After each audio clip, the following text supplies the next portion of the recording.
안녕하세요. 부동산 하는 마라톤맨 이봉주입니다. 세금 및 대출 규제 때문에 주택시장 투자 대안으로 급부상한 지식산업센터 투자에 대한 경고음이 울렸습니다. 지식산업센터는 소규모 자본으로 개인 투자자가 손쉽게 접근할 수 있고 임대 수익과 자산가치 증가에 따른 자본 차익을 동시에 거둘 수 있는 최고의 투자 상품으로 각광받아왔습니다.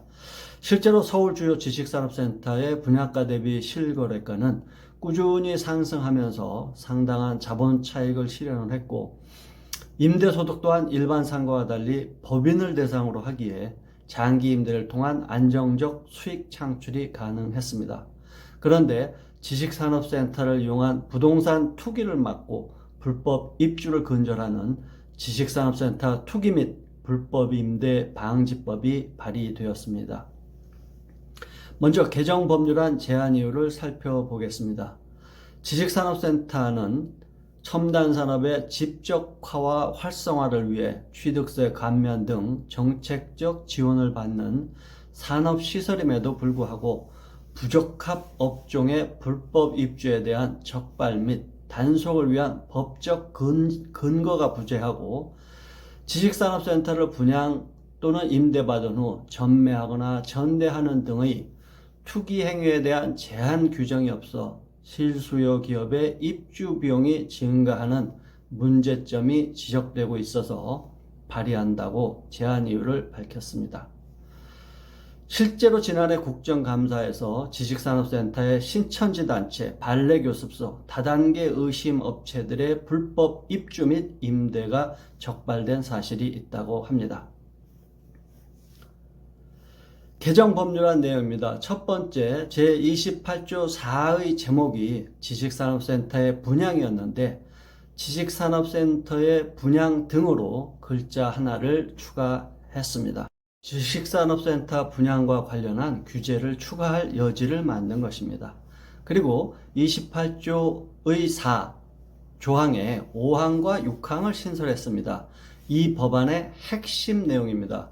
5항은 지식산업센터를 분양받는 자는 분양계획을 체결한 날부터 사업 사용 승인 후 1년 범위에서 산자부령으로 정하는 기간에는 분양받은 자의 지위 또는 건축물을 전매하거나 전매를 알선해서는 아니 된다는 내용이고, 6항은 지식산업센터를 임대받은 자는 이를 다른 사람에게 전대해서는 아니 된다는 내용입니다. 다음은 지식산업센터 관리 규정인 제28조 6에 5항과 6항을 추가했습니다. 5항은 시장군수 구청장 또는 관리기관은 지식산업센터 입주 기업에 대한 입주 적합 여부를 주기적으로 확인해야 된다는 내용이고요. 6항은 입주 적합 여부의 확인 및 점검의 방법 및 절차 등에 필요한 사항은 산자부령으로 정한다는 내용입니다. 다음은 제51조의 3 내용 중에 업체 가로치고 산업단지 외에 위치한 지식산업센터의 입주업체를 포함한다로 변경하겠다는 내용인데, 참 이 조항을 보면 그냥 입법 건수 한 건 올리려는 입법인가 하는 생각이 듭니다. 제51조 3의 원문을 보겠습니다. 제목은 휴업, 폐업, 업체 현황 등 요청이고요. 내용은 산업단지의 효율적 관리를 위해 산업단지 내에 위치한 업체의 휴폐업에 관한 정보 및 현황을 국세청장에게 요청할 수 있다는 내용입니다. 여기에 바뀐 내용을 대입을 하면 산업단지의 효율적 관리를 위해 산업단지 내에 위치한 업체뿐만 아니라 산업단지 바깥에 위치한 지식산업센터 입주업체의 휴폐업에 관한 정보 및 현황을 국세청장에게 요청할 수 있다는 내용으로 됩니다. 즉, 산업단지 밖의 민간분양 지식산업센터까지 관리하겠다는 의도인데, 문맥상으로는 산업단지의 효율적 관리를 위해 산업단지 밖의 지식산업센터 휴폐업 정보 및 현황을 요청하겠다는 말이 됩니다. 이래서 저는 그냥 입법 건수를 위한 발의안이 아닌가 하는 의심이 든다는 얘기입니다. 다음은 제52조 벌칙사항에 대한 수정과 신설 내용입니다. 승인을 받지 아니하고 지식산업센터를 분양한 자와 분양받은 지식산업센터를 전매하거나 전매를 알선한 자는 1년 이하의 징역 또는 1천만 원 이하의 벌금에 처한다는 내용을 기존의 내용에 추가해서 수정을 했고, 임대받은 지식산업센터를 전대한 자는 처벌 대상으로 한다는 내용이 추가되었습니다. 이상이 개정 법률안 내용인데요. 정상적 투자자 입장에서 볼 때 부적합 업종에 불법 입주가 되지 않도록 임대 관리에만 신경 쓰면 큰 문제는 없을 것 같습니다.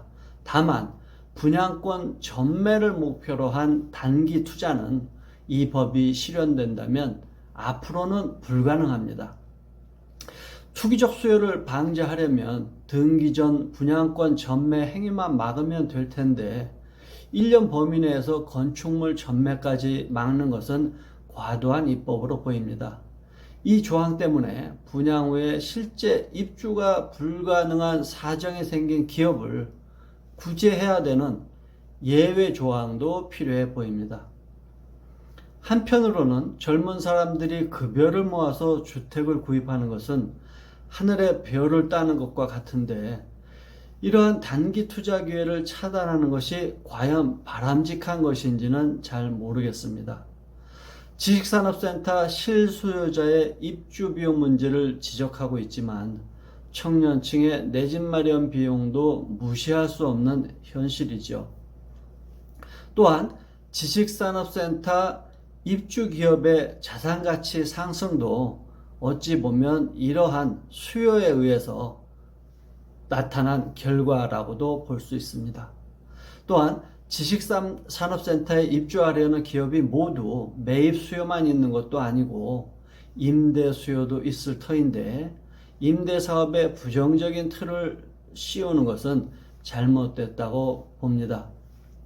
결론적으로 부적합 업종의 불법 입주만을 겨냥한 핀포인트 규제였다면 좋았을 텐데 많이 아쉽습니다.